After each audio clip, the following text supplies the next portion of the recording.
భక్త, ఒక్కసారి విను. ఈ జగత్తులో సృష్టి శక్తి రెండు రూపాల్లో పనిచేస్తుంది. ఒకటి ఆలోచన, మరొకటి మాట. ఆలోచన విత్తనం అయితే మాట ఆ విత్తనానికి రూపం ఇచ్చే వర్షం. నీవు పలికే ప్రతి పదం ఒక శక్తి. అది ఒక దివ్య ఆయుధం కూడా అవుతుంది, లేదా ఒక విధ్వంసక అస్త్రం కూడా అవుతుంది. భక్తుడా, నీవు నీ మాటలను ఎంత జాగ్రత్తగా వాడుతావో నీ జీవితం అంత శ్రేయస్సుగా మారుతుంది.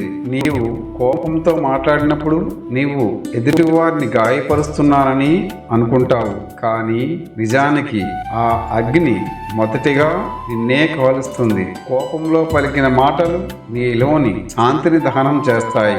అవి నీ గుణాన్ని కరిగిస్తాయి. కోపం వచ్చినప్పుడు మౌనం పాటించు, ఎందుకంటే ఆ క్షణంలో నీవు మాట్లాడే ప్రతి మాట నీ భవిష్యత్తులో పశ్చాత్తాపంగా మారుతుంది. అధికంగా మాట్లాడడం కూడా ఒక బలహీనతే, ఎందుకంటే ఎక్కువగా మాట్లాడేవాడు తన మనసును ఖాళీ చేస్తాడు. అతడు తన శక్తిని మాటల్లోనే ఖర్చు చేస్తాడు, కానీ మౌనం పాటించేవాడు తన శక్తిని లోపలే నిల్వ చేసుకుంటాడు. అతడు మాట్లాడినప్పుడు ప్రతి మాటలో బలం ఉంటుంది. ఓ మానవుడా, మాటల పరిమితి తెలుసుకోవడం ఒక మహాజ్ఞానం. అనవసరంగా మాట్లాడేవాడు తన విలువను తానే తగ్గించుకుంటాడు, ఎందుకంటే అతని మాటలకు బరువు ఉండదు. అవి గాలిలా వస్తాయి, పోతాయి. కానీ ఆలోచించి మాట్లాడేవాడి మాటలు రత్నాల్లా ఉంటాయి. అవి హృదయాల్లో నిలిచిపోతాయి. ఓ నా భక్తుడా, నీవు పలికే ప్రతి మాటకు ఒక ఉద్దేశం ఉండాలి. అప్పుడు నీ మాటలు ప్రపంచాన్ని మార్చగలవు. అహంకారంతో పలికిన మాటలు ప్రేమను నశింపజేస్తాయి.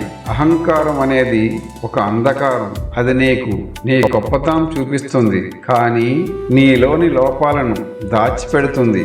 అహంకారంతో మాట్లాడేవాడు తన చుట్టూ ఉన్నవారిని దూరం చేసుకుంటాడు, కానీ వినయంతో మాట్లాడేవాడు అందరి హృదయాలను గెలుచుకుంటాడు. అబద్ధం ఒక చిన్న నీడలో మొదలవుతుంది, కానీ అది క్రమంగా నీ జీవితాన్ని కమ్మేస్తుంది. నీవు ఒక అబద్ధం పలికితే దాన్ని కప్పిపుచ్చడానికి మరిన్ని అబద్ధాలు పలకాలి. చివరికి నీవు నీ నిజస్వరూపాన్ని కోల్పోతావు. ఓ నా మానవుడా, సత్యం మొదట కఠినంగా అనిపించవచ్చు, కానీ అది ఎప్పుడూ నిన్ను రక్షిస్తూనే ఉంటుంది. మాటల వెనక ఉన్న ఆలోచనలను గమనించు, ఎందుకంటే ఆలోచనలే నీ మాటలకు దారి చూపిస్తాయి. నీ మనసు ప్రశాంతంగా ఉంటే నీ మాటలు కూడా మధురంగా ఉంటాయి. నీ మనసు కలతలో ఉంటే నీ మాటలు కూడా కఠినంగా మారుతాయి.